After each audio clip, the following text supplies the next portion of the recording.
श्री गुरु सत्ताई नमः। सभी को प्रणाम। पिछले वीडियो में हमने पारस्परिक प्रेम भावना के आदर्श, स्वामी भक्ति के, पितृ भक्ति के, निस्वार्थता के, कर्तव्य परायणता के और पतिव्रत धर्म की कुछ उदाहरण सुने। आइए इसी क्रम को आगे बढ़ाते हैं। पतिव्रत की तरह पत्नी व्रत भी आवश्यक है। स्त्री के लिए जो महत्व पतिव्रत रखने का है, वही पुरुष के लिए पत्नी व्रत का है।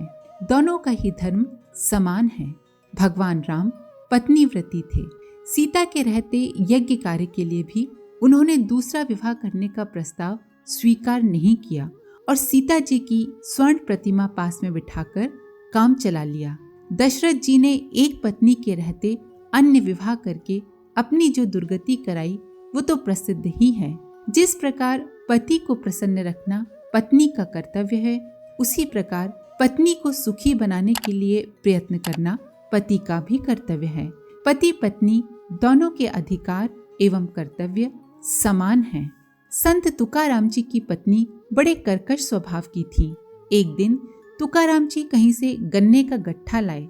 रास्ते में बच्चों ने गन्ने मांगे तो वे एक एक करके उन्हें बांटते चले आए। घर आते आते केवल एक गन्ना शेष रह गया। पत्नी को दिया तो वो आग बबूला हो गई। उसने उस गन्ने को तुकाराम जी की पीठ पर दे मारा, जिससे वो टूटकर 2 टुकड़े हो गया। तुकाराम जी मुस्कुराए और एक हिस्सा पत्नी को देते हुए बोले, एक ही बचा था, उसमें से 2 टुकड़े करने ही थे, तुमने ठीक ही बांट कर दी। लो, एक तुम खाओ, एक मैं खाता हूँ।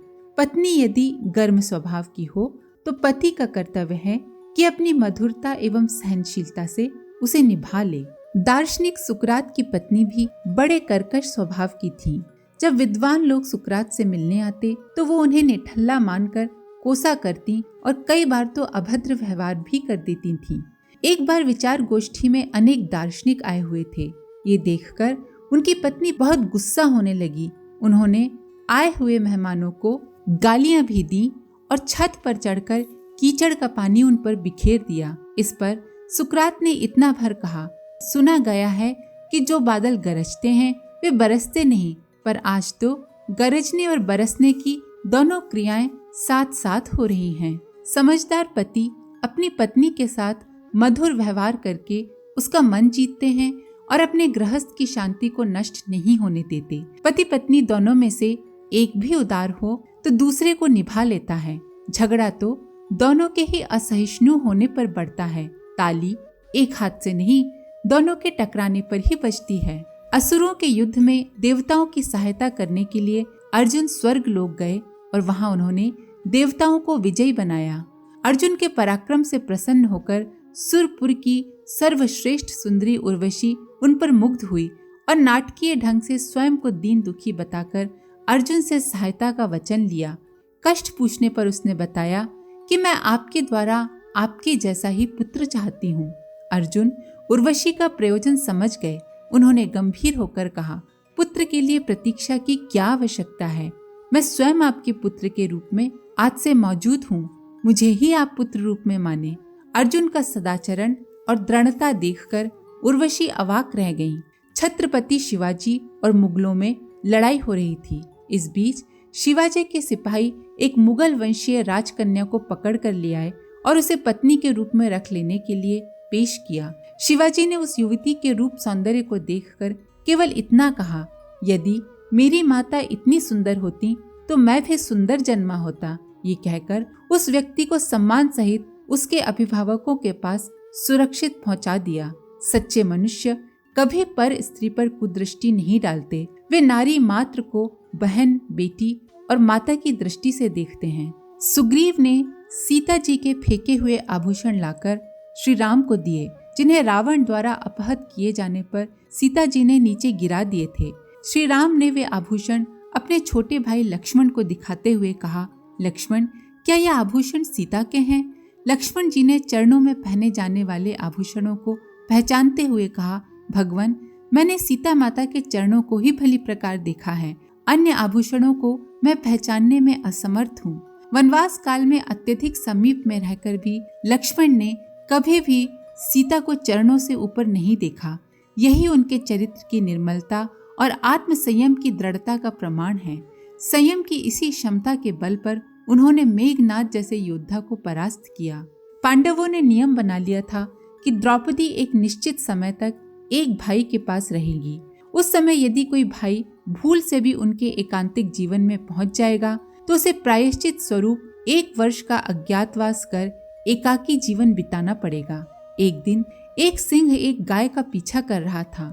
उसकी रक्षा के लिए अस्त्रों की आवश्यकता पड़ी, लेकिन वे वहां रखे थे जहां युधिष्ठिर द्रौपदी के साथ शयन कर रहे थे। एक तरफ धर्म पालन, दूसरी ओर नियम। अर्जुन ने गौ रक्षा के लिए अस्त्र लाना तय किया और उस दुर्दांत सिंह को मारकर गाय की रक्षा की और नियम अनुसार 1 वर्ष के अज्ञातवास में जाने का निश्चय किया।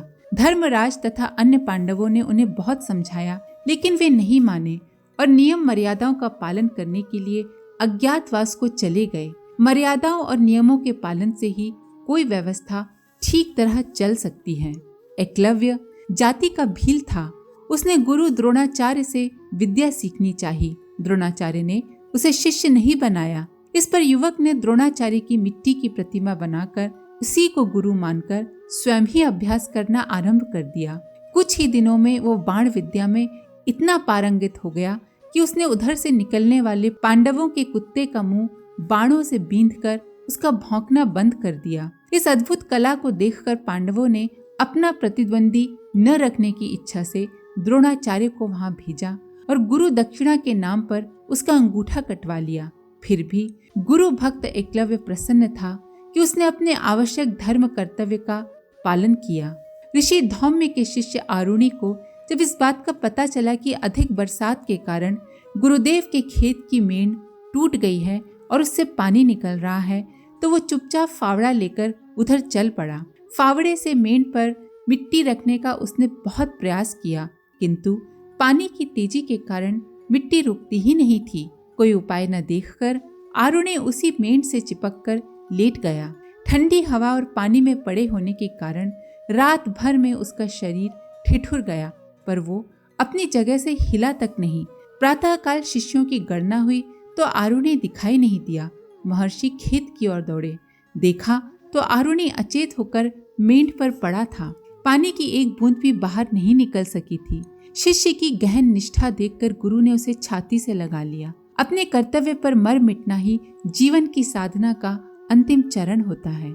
स्वामी दयानंद ने अपने गुरु विरजानंद की इच्छा पूर्ण करने के लिए संन्यास लिया और संसार में वेद धर्म का प्रचार करने के लिए अपना जीवन लगा दिया। जिनसे ज्ञान प्राप्त किया है उनके प्रति ऐसी ही श्रद्धा एवं कृतज्ञता का भाव रखना उचित ही है।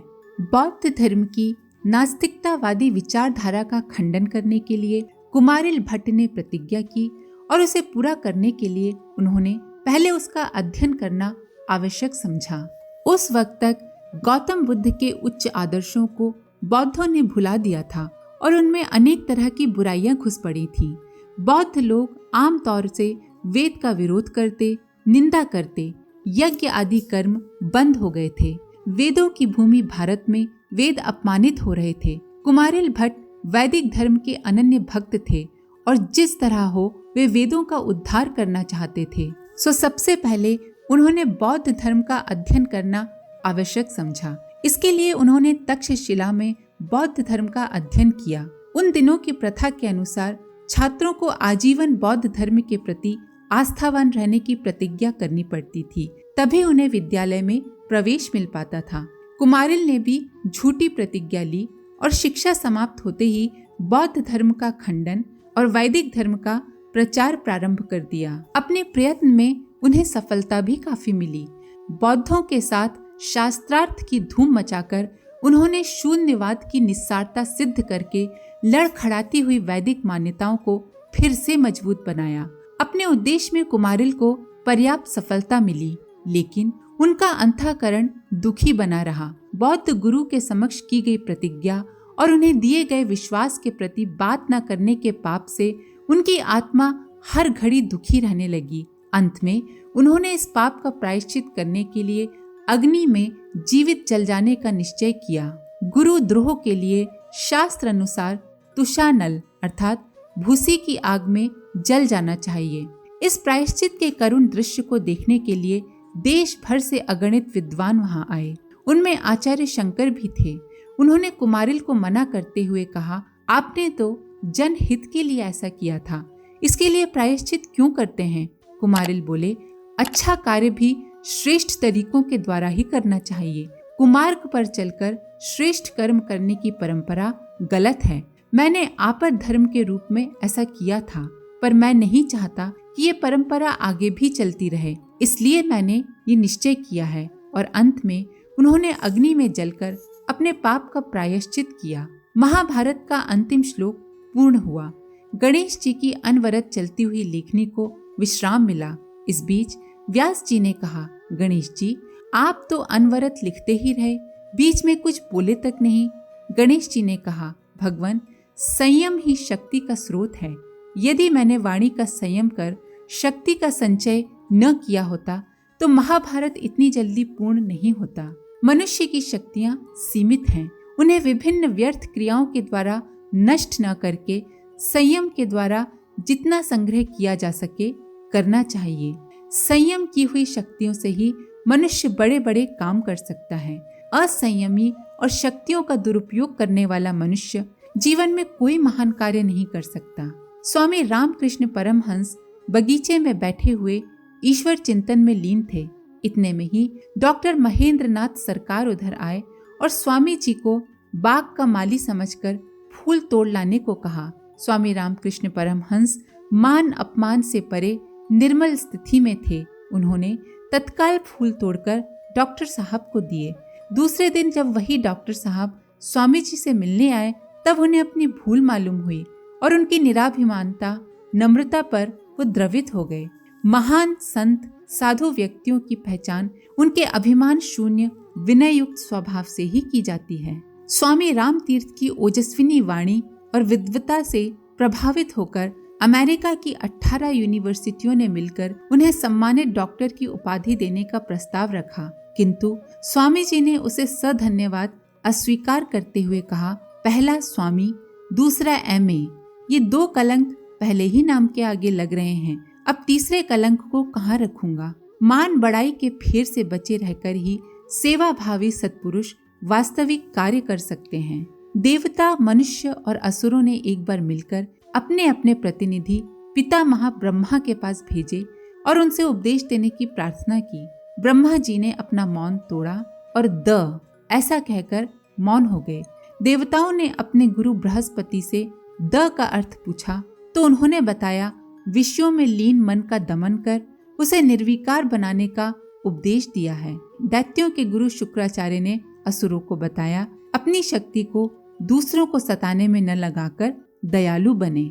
स्वार्थी मनुष्यों को धरती के विद्वानों ने बताया कि वे जन कल्याण के लिए दान देना सीखें। शक्ति दूसरों को सताने एवं अपना उल्लू सीधा करने के लिए नहीं होती, वरन असहाय निर्बलों के ऊपर दया करके उन्हें ऊंचा उठाने के लिए होती है। अमूल्य मानव जीवन भोग विलास विषय वासनाओं में लीन होने के लिए नहीं होता, अपितु संयम सदाचार के द्वारा आत्मविश्वास के लिए प्राप्त होता है। धन अपने स्वार्थ एवं संयम की पूर्ति के लिए नहीं है, वरन दान करके दूसरों के हित साधन करने के लिए होता है। पुण्यात्मा विद्रूप को अपने सत्कर्मों के फलस्वरूप स्वर्ग मिला। ऐसा स्वर्ग जहाँ आनंद सुख प्राप्ति के सर्व साधन सुलभ थे, किसी को कुछ नहीं करना पड़ता। विद्रूप कुछ ही दिनों में वहाँ उबने लगे। इंद्र ने उनसे उदासी का कारण पूछा तो वे बोले, देवराज, मुझे इस सुख सुविधा युक्त अकर्मण्य जीवन से संतोष नहीं मिलता। मुझे तो पुनः उस लोक को भेज दें जहाँ कर्म करने की स्वतंत्रता है। कर्म में ही मुझे सुख संतोष मिलेगा। एक देवता ने पूछा, भाई वो कर्मलोक कौन सा है? विद्रूप बोले, देव धरती ही कर्मलोक है। मैं स्वर्गीय जीवन को, देवताओं के सानिध्य को छोड़कर धरती पर मनुष्यों के साथ रहकर कर्म युक्त जीवन बिताना चाहता हूँ। और फिर विद्रूप अपनी इच्छा से धरती पर आकर कर्म युक्त उल्लासमय जीवन बिताने लगे। धरती पर मनुष्य बनकर कर्मशील जीवन बिताना स्वर्ग से भी अधिक सुखदायी होता है। जो इस तथ्य को हृदयंगम कर लेते हैं उनके लिए ये धरती स्वर्ग से भी महान बन जाती है। गोपाल कृष्ण गोखले जब जब स्कूल में पढ़ते थे तब एक दिन एक लड़के की मदद से गणित का प्रश्न पत्र हल किया। उत्तर ठीक बन पड़े तो अध्यापक ने उन्हें इनाम दिया। बालक इनाम लेने में प्रसन्न होने की अपेक्षा रोने लगा। अध्यापक ने कारण पूछा तो बालक ने सच बात बता दी कि प्रश्न पत्र मैंने दूसरों से पूछकर हल किया। ऐसी दशा में मुझे सजा मिलनी चाहिए, न कि इनाम। अध्यापक उनकी सच्चाई से बहुत प्रभावित हुए। उन्होंने बच्चे को बहुत प्यार किया और इनाम देते हुए कहा, ये प्रश्न पत्र हल करने का नहीं, तुम्हारी सच्चाई का इनाम है। सिख संप्रदाय के चौथे गुरु श्री रामदास जी के अनेक शिष्य थे। सभी की अपनी अपनी विशेषताएं थी। उनमें से एक शिष्य ऐसे थे जिनकी विशेषता श्रद्धा और आज्ञा पालन थी। इनका नाम था अर्जुन देव। अर्जुन देव ने दीक्षा लेकर आश्रम में प्रवेश किया तो उन्हें बर्तन मांजने का काम सौंपा गया।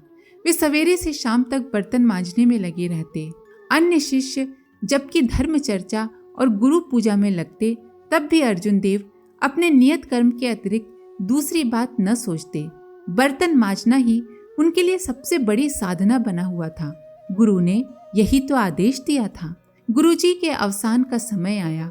सब शिष्य आशा लगाए बैठे थे कि बड़ी चढ़ी योग्यता के कारण उन्हें ही उत्तराधिकार मिलेगा, वे ही गुरु की गद्दी पर बैठेंगे।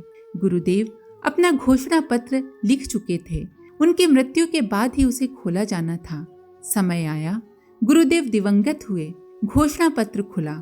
उसमें अर्जुन देव को उत्तराधिकारी माना गया था। सुनने वालों ने आश्चर्य किया कि सबसे कम योग्य को ये पद कैसे मिला। समाधान करने वालों ने समझाया कि श्रद्धा और अनुशासन यही शिष्य की सबसे बड़ी योग्यता है। गुरु की परख ठीक थी और निर्णय भी ठीक है। अर्जुन देव सिख धर्म के 5वें गुरु हुए। उन्होंने अपनी योग्यता के बल पर सिख धर्म की भारी सेवा और प्रगति की। भारतेंदु हरिश्चंद्र अपने कवि हृदय और उदारता के कारण सारी संपत्ति बांटकर कंगाल हो गए थे। जो एक दिन देश के बड़े धनवानों में से थे, उनके पास एक दिन पत्रों के उत्तर भेजने के लिए भी पैसे नहीं रहे। वे अपने मित्रों को पत्र लिख लिख कर मेज पर रखते गए। एक दिन उनके एक मित्र ने जब यह देखा तो 5 रुपए देकर पत्रों को भिजवाने का प्रबंध किया। कुछ दिनों में भारतेंदु जी की निर्धनता दूर हुई। अब जब भी वे मित्र आते, उनकी जेब में भारतेंदु जी एक 5 का नोट रख देते। एक दिन उस मित्र ने कहा, बाबूजी, आपकी यही स्थिति रही तो मुझे आपके पास आना बंद करना पड़ेगा। भारतेंदु जी की आंखों में आंसू आ गए। वे रूंधे गले से बोले, मित्र, आपने मेरे ऊपर उस समय जो कृपा की थी, उसका ऋण तो मैं जीवन भर भी रुपए देकर नहीं चुका सकता। जिसने आपके कठिन समय में सहायता की है, उसे कभी नहीं भुलाना चाहिए। आज के लिए इतना ही। आप सभी का धन्यवाद। ओम शांति।